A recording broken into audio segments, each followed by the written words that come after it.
see a shooting star and you make a wish. Every time. That's a prayer that you're making. Think of that. That's a spiritual experience. Or how about at Thanksgiving after the turkey has been decimated and you pull on the wish button? Every time. And that's another way that you make a wish. Blowing out birthday candles. Yeah. And this much. I'm praying for one more candle next year. You wait, make a wish there's going to be another year. Okay? God, I want to be around for another year. Throwing coins in the fountain. How many of you have seen that wonderful commercial on TV of the little girl that starts throwing all the money in the fountain? And her parents or grandparents, whichever they were, wish she'd stop, right? We do so many things. When you were a little kid, did you live where there were dandelions? And And daisies. there again, daisies, picking daisies, but there again, that's a wish. Ladybug, ladybug, Oh, yeah. fly away home. I never did understand that one, but if a ladybug ever landed on me, that's what we said, and we made a wish. Yeah. And then one that's known all around the world is the Blarney Stone, where you make a wish.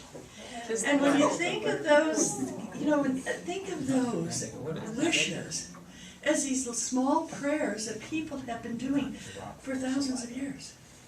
That they have been making wishes on things.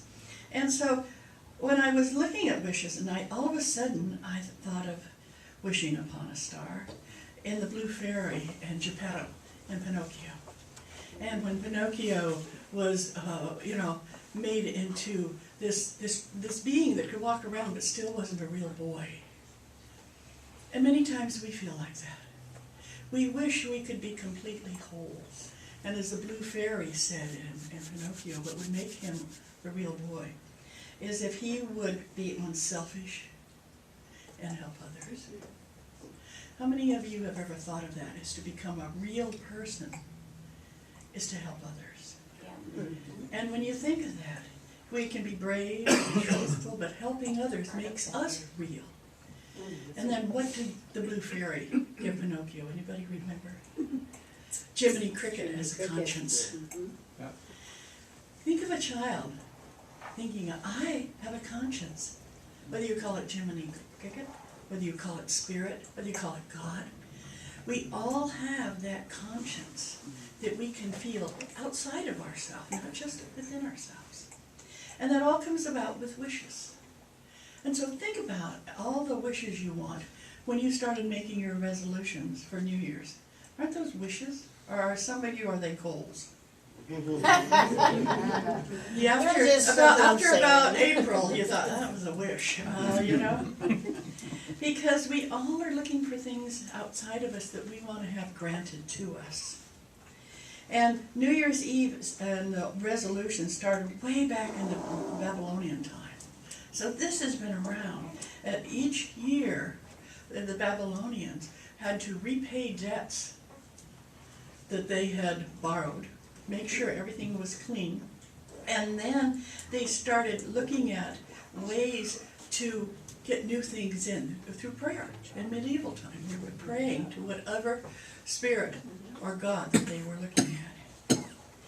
And one of the things I enjoyed reading about and looking at wishes is that the medieval era, the knights took the peacock vow. Isn't that interesting? A peacock vow. And to reaffirm their commitment to chivalry. And that's one of those resolutions, that they could be more chivalrous.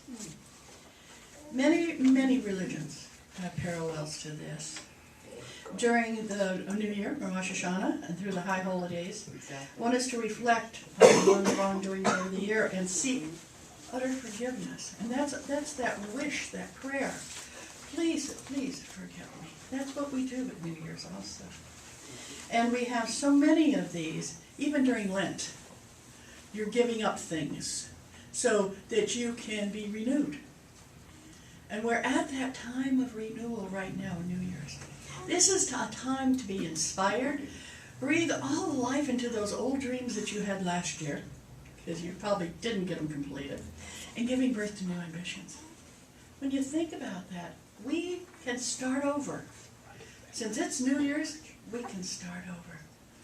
And what I decided to do is make a list of things that some of you might want. You all should have these, and if you don't, raise your hand, of course, we'll give you them. It's called Here Are 20 of the Most Popular Goals, Including Yearly and New Year's Resolutions. That will help. And so, they're the heavy one, it was both of them. Okay. Oh, Yeah. oh, Gloria did it. And so hopefully you have a pen, if not, Kirby's gonna give you a pen. And all I want you to do is check one, and then we're gonna see which is the one that most people checked. Okay, this is so, and you can be honest because nobody's gonna check you. And think about it. Check and double check. Yeah, number one is improve physical well-being. Eat healthy food, lose weight, exercise more, eat better, drink less alcohol, quit smoking, stop biting your nails, and get rid of old bad habits. Oh my God. That was one? That's number one. Wait a minute. How many of in that one, yeah, you know, just, how many, is there something in there that you go, yeah, I'd like to do that? Number 20 is mine. Okay. Good one. Number two, improve mental well-being. Think positive, laugh more often, enjoy life. 3, improve finances, get out of debt, save money, and make small investments. Number 4, improve career, perform better at current job, get a better job, or establish your own business. Isn't that one of those that you go, yeah, I can do that? 5, improve education, improve grades, get a better education, learn something new, such as a foreign language or music, study often, read more books, and improve your talents. 6, improve self. Become more organized, reduce stress, be less grumpy, manage time, be more independent, perhaps watch less television, play fewer sitting down video games. Oh, I don't know how to do that. I know. 7, take a trip. Just go somewhere. 8, volunteer to help others, practice life skills, use civic virtue, give to charity. Volunteer to work part-time in a charity organization. CCL is a nonprofit organization. Yeah, we know one nonprofit organization right here. So if you want to help us, stay and help us raise the decorations. And Center for Living with Dying. And the Center for Living with Dying needs volunteers, and UCM needs volunteers. Get along better with people, improve social skills, enhance social intelligence. How do you get along better with people? Smile. Stay away.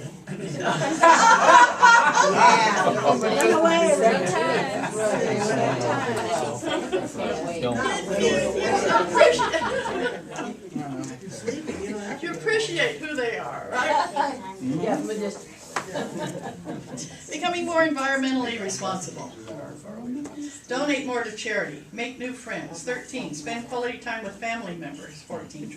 Settle down. Get engaged. Get married. Have kids. You know, do something. 15. Try foreign foods and start discovering new cultures. Yeah. Prayer. 16. Pray or meditate more. Be closer to God. Be more spiritual. 17. Be more involved in different activities or sports. 18. Be more assertive. 19. Stop taking yourself so seriously. Yeah. And 20. Love myself more. Okay. How many people said yes to number 1? Number 2. Number 3. Number 4. Number 5. Hey, 5 is that? Number 6. Wow, 6 so far has gotten the most. Number 7. Number 8. Number 9. Yeah. Number 10. Jan, you just want to leave her hand up. Next one, taking it down. Number 11. Number 12. Yeah. Number 13. Number 14. Number 15. Isn't that one fun? We'll bring more foreign foods in, yeah. Yeah, I like that. Number 16. Yeah. Number 17. Number 18. I want to be more assertive. That's what I want. And number 20. Yeah. 20 should get the most. Well, if you have 20, then all the other ones fall into place. Exactly. If you have 20, all the other ones fall in place. Yes. How about number 21, all of the above? Yeah, all of the above. Stop making resolutions. I saw my resolution. Yeah, stop taking us seriously here. And the reason I put these down, because these are the most popular goals that people choose for the new year. And they are effective about 7% of the time. Because what happens, people say, oh, I want to do that, but they don't start affirming for it.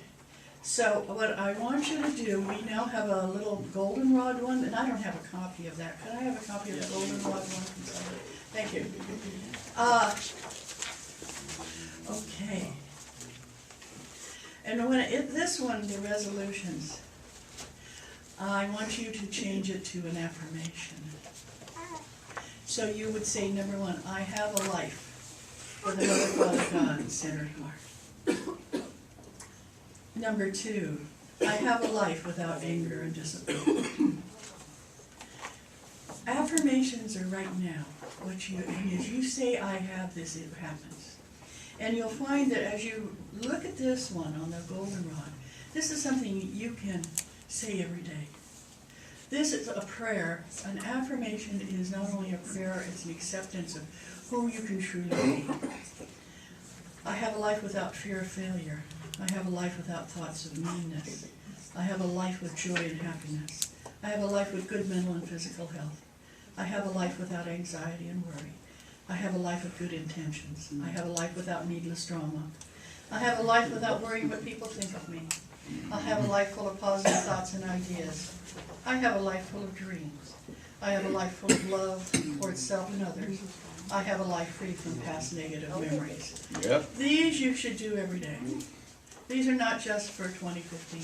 This is something, just put it in your wallet, put it on your bathroom mirror, carry it with you, and so every day. These wonderful, wonderful New Year's resolutions are great for setting a course of goals for the new year.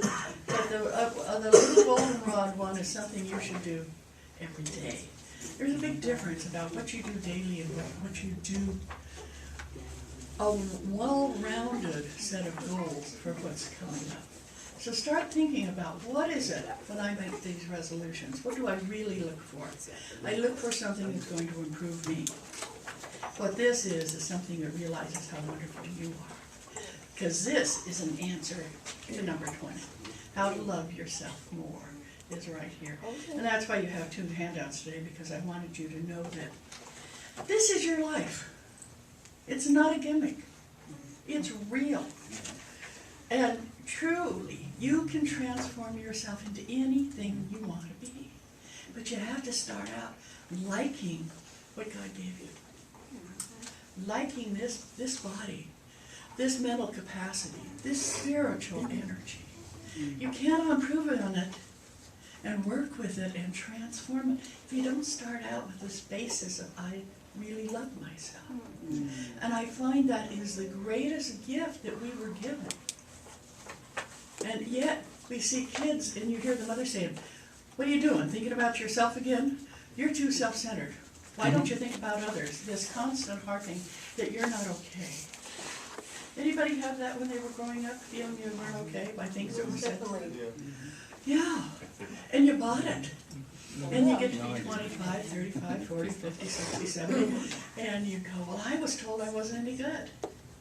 Well, stop and say the reason you were told you weren't any good because your parents were told they weren't any good, and their grandparents. And it goes all the way back to our wonderful Puritan ancestors who said, you are not any good, and these are the things you have to do. Let go of it and say, I am a child of God, and God's children are perfect. And that means everybody. That doesn't mean just the people sitting here in this room. It means the people sitting in every church, mosque, synagogue. It means everybody, wherever they are this morning. Wherever they are sitting, they are children of God. And that discovery of they are your brothers and sisters. If we're children of God, you're all our brothers and sisters. It's the most amazing thing you can find out. And think about it. And when King was over here kind of grumbling and making little noises, yeah, he was getting tired of all this. Have you ever felt that way? Oh, there's enough of this for me. But what do? We sit there and we're really good, aren't we? Because we're told we have to be good in church. If I wasn't good in church, I got thumped. Anybody have a parent that thumped you? I didn't know anybody else. If you don't know, that's they take their finger like that and they hit you in the side of the head. That's right. Yeah, and if you go, oh, they look at you like, don't say anything. You just got thumped. And so I always loved that. My mother had a better one. If you were sitting in church and you said anything, she'd take her little sharp nails and pinch you in the thigh. Ow! Yeah, just like a little pinch. Said, shut up, you know. And I was wondering, why is he doing that? Yes, Zeke. My mom used to give me Cheerios. She gave you. Actually dates me because Uh-huh. I see mothers doing that now. Their church, Yeah. they're giving their kids Cheerios. Yeah, yeah. They start feeding you, so they'll be good. Yeah. Early brides. Early bribes. Yep, yep. So start looking at physically, emotionally, mentally, and spiritually. Love yourself first, and then start including all these things you really are. You just sometimes forget. You ever notice that, how sometimes you forget how wonderful you are? Well, I'm here to remind you that how absolutely perfect you are. One of the things that, when I was doing this, and we hear about prophecy, we hear about people predicting things. And we were here on New Year's Eve, and I did a one-word answer to questions. And Ma was very much, somebody said, well, can you elaborate that? No, it's one question, and this is the answer. And folks were kind of like, whoa. What happens when people prophesize things or predict things or do fortune telling or whatever you want to call psychic energy is quite often they want to please you. Mm-hmm. You know, because if they don't please you, you're not coming back. If you go to see somebody and they say, no, you're not going to get married, no, you're not going to have any kids, and you're going to die at 45, yeah, if you're 43, you don't want to go back and see that person, right? So a lot of times they tell you these things that really are just to make you feel good. Well, unfortunately, New Year's Eve, Mom wasn't into making people feel good. He was into telling the truth. And so it was very interesting. And, most people said, well, that was into make me think. And that's what prophecy should be, is saying, if you don't get off your know what, this is what's going to happen. You can change the future. So if you read predictions and you say, that doesn't work for me, change your future. And everybody here has the ability to do that, is to say, I'm in charge of my life. It's not about somebody else. It's not about what anybody else says. Don't you love that? Here I am. I make my living by being a psychic, telling you you don't need one. But what I mean is, this is something that you, if you go to somebody and they tell you something, know that you can change it. You have, that's what God gave you, was that capacity to change, redo, rebuild, but mainly to do it at the first of the year. Now, years are man-made. God didn't say you're going to have this many days and it's going to be a year. Man did. But because they did that, we can utilize it to start looking at, where am I going? This is, you stop, you look at where am I going, and then you decide where you want to go. So think of New Year's as a signpost. So instead of going to New Jersey, you're going to go to Hawaii. Yay! That's Better choice. I wouldn't come back. And so you can stop and say, this is a signpost telling me where I can go. And I'm going to either follow it or I'm not. But analyze your life. If you look at that wonderful, wonderful goldenrod thing and say, I will never be that, then it's really time for you to look at what you want to be and where you want to go. So you can say, I have all of those things. I have that. I am that. And when you do, say, I have a life without anxiety and worry. And this little voice said, no, you don't. Nah, you're never going to. And you stop and you say, shut up, little voice. How many of you have that little voice that talks to you and tells you you're not that good and you're not that great and that was stupid and why'd you do that and you'll never be right and you're never going to amount to anything? I Anybody got have a louder that little voice, voice? called my parents. They got parents? Yes, whatever. One of the two dogs. Yeah. One of the deputies that I know from San Mateo County Stand up and Sheriff's tell them Office. this. This sounds funny. Come It's on, really Jack. wonderful. She says when those voices happen, she worked in the courts for a while. It's one of her assignments. And she said, thank and dismiss the jury. Right. Just thank and dismiss. Okay. She said, don't do it in a negative way. She said, just thank and dismiss. That's great. Well, I love when time I heard Dr. Eileen say, it's not my circus, it's not my monkeys. I thought, oh, I like that. I like that. I was buying into somebody else's stuff, and it wasn't my circus, and that's what they were doing. And I was trying to get in part of it and help solve it. Yeah, And so that's what you have to look at. And you have this little voice, and every time it says something negative, I just go cancel, cancel, cancel. There's something powerful in threes. And so you hear that little voice, you go cancel, cancel, cancel. This morning I was going on, well, I sent all these Christmas presents out and I haven't heard from my grandkids, and I'm like, oh, cancel, cancel, cancel. You had so much fun buying those presents and you don't need to be paid twice. Yeah, that's right. I started to sound like my mom there for a minute. Yeah, I mean, isn't that, do you ever think of, well, they should thank me and he should thank me and they should, well, wait a minute, I enjoyed it. You don't get paid all these times for things, nice things you do. You've already gotten paid by the joy of doing it. So when that little voice starts talking to you in any kind of negative way, just say cancel, cancel, cancel. And so many people that I talk to are so worried about things that aren't happening. Somebody said, well, what happens when the volcanoes start erupting? Well, what happens? The volcanoes will erupt. There's not much you can do. That's their job. Yeah, don't worry about it. That's More what they land do. will be They talked added. about the Ring of Fire and Mount Lassen and Mount Shasta and Mount Rainier and all that. Well, they're going to start erupting.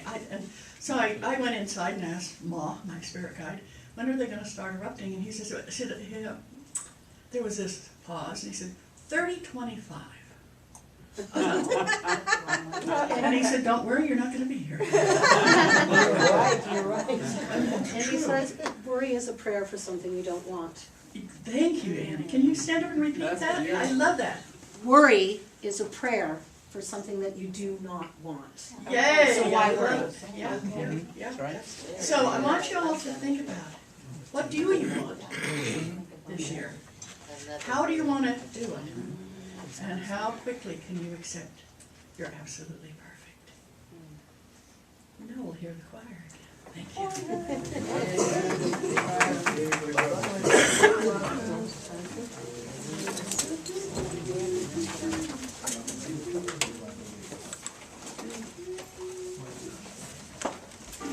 Hey. So just quickly flip it back to the start and the other one, the other arrow underneath the start button, just do one left to the left, just so it starts at the very, very beginning. There we go. It says 0. Okay, perfect. No, it's on number 2 now. Oh, sorry, I can go back to the next one. Sorry, baby. Go to number 4. Next one. No.